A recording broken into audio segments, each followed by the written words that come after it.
TV Africa, mesdames et messieurs, bonjour et bienvenue dans Gatingo. C'est désormais chose faite. Le Togo vient de décrocher son éligibilité au programme Compact du Millennium Challenge Corporation MCC.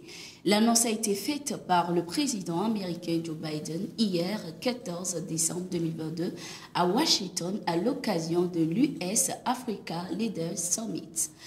Cette éligibilité est en effet le résultat des performances enregistrées par le Togo en matière de gouvernance, de lutte contre la corruption, de liberté économique, d'investissement dans le capital humain depuis 2016.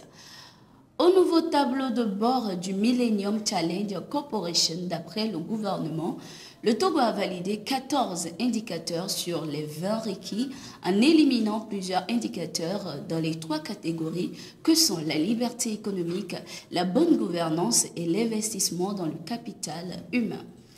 À la suite de cette sélection, le Togo bénéficiera d'un financement qui lui permettra de renforcer les investissements réalisés dans le cadre de la feuille de route gouvernementale 2020-2025 pour une croissance économique inclusive et durable. Le Togo reste pleinement engagé à poursuivre la mise en œuvre d'une gouvernance consacrée à la consolidation d'une croissance inclusive, car nous ne laisserons personne de côté, a déclaré le président togolais Faure Gnassingbé depuis Washington, où il participe à la seconde édition du sommet USA-Afrique. Avec ses performances, le Togo se positionne au 3e rang régional des pays les plus réformateurs et occupe la 5e position sur le continent. Mutation au sein du corps armé togolais, le colonel Avoumado Messan est désormais à la tête de la première région militaire en remplacement du colonel Mangorogo Monique Beni, admis à faire valoir ses droits à la retraite. Le lieutenant-colonel Kedeouli Koudjaki Essodo prend les rênes de la première région de gendarmerie nationale en remplacement du colonel Amana Kodjo, directeur général de la gendarmerie nationale. Le colonel Avoumado Messan et le lieutenant-colonel Kedeouli Koudjaki Essodo se sont vus remettre ce 14 décembre 2022 les drapeaux togolais, symbole de la prise effective de commandement.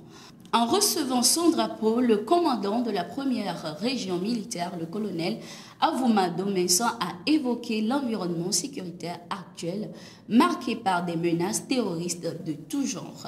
Il a indiqué que ces menaces portent souvent atteinte à l'intégrité territoriale et engendrent des déplacements parfois massifs des populations.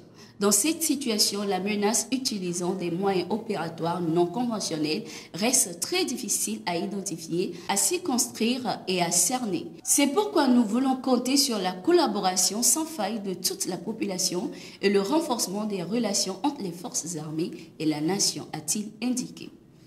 Il a cependant convié les forces de l'ordre présentes à la cérémonie à l'engagement et de sacrifices qui contribueront à protéger les populations et à préserver les intérêts supérieurs du pays. Augustin Favero est le nouvel ambassadeur de France au Togo. Il a présenté ses lettres de créance au chef de l'État togolais Faure Gnassingbé le lundi 12 décembre 2022. Il vient remplacer à ce poste Jocelyne Caballero, arrivée en fin de mission. Le président Macron a une ambition de renouvellement et de modernisation du partenariat entre la France, l'Europe et le continent africain. Et pour mener à bien cet agenda extrêmement ambitieux, la France a besoin de pays comme le Togo. La France a besoin des chercheurs, des étudiants, des artistes et des scientifiques togolais. Nous allons travailler ensemble à la mise en œuvre de cet agenda de modernisation et de transformation. Au Togo, il y a un dynamisme de l'économie, notamment dans le domaine de la technologie. Les entrepreneurs français, notamment du digital, veulent travailler avec les entrepreneurs togolais, a-t-il déclaré. À 44 ans, Favero était conseiller au département diplomatie culturelle, influence francophonie du ministère des Affaires étrangères. Il fut de 2013 à 2016 conseiller de coopération et d'action culturelle à Jérusalem en Israël et directeur de l'Institut français de cette ville. Première sortie publique manquée de la coalition Linda. le 3 décembre. Une rencontre empêchée par les éléments de la gendarmerie qui ont pris d'assaut le centre César avant même l'arrivée des organisateurs. Quelques curieux qui ont fait le déplacement à l'instar de l'ancien député de l'ANC Ouro Akpo n'ont pas pu avoir accès au lieu. Les forces de l'ordre sur place reprochent aux organisateurs de l'événement l'absence de l'autorisation de la mairie. Selon les organisateurs, cette exigence n'est pas justifiée. Les manifestations dans un lieu privé ne sont pas soumises à une autorisation préalable de l'autorité, défend-il. Le gouvernement togolais a interdit les manifestations politiques. Officiellement, l'objectif est de limiter la propagation de la pandémie à la COVID-19. Créée le 11 octobre 2022 à Lomé, la coalition LIDA, dirigée par Thomas Dodinete Koumou, veut apporter sa pierre à la réalisation de la première alternance pacifique et politique au Togo.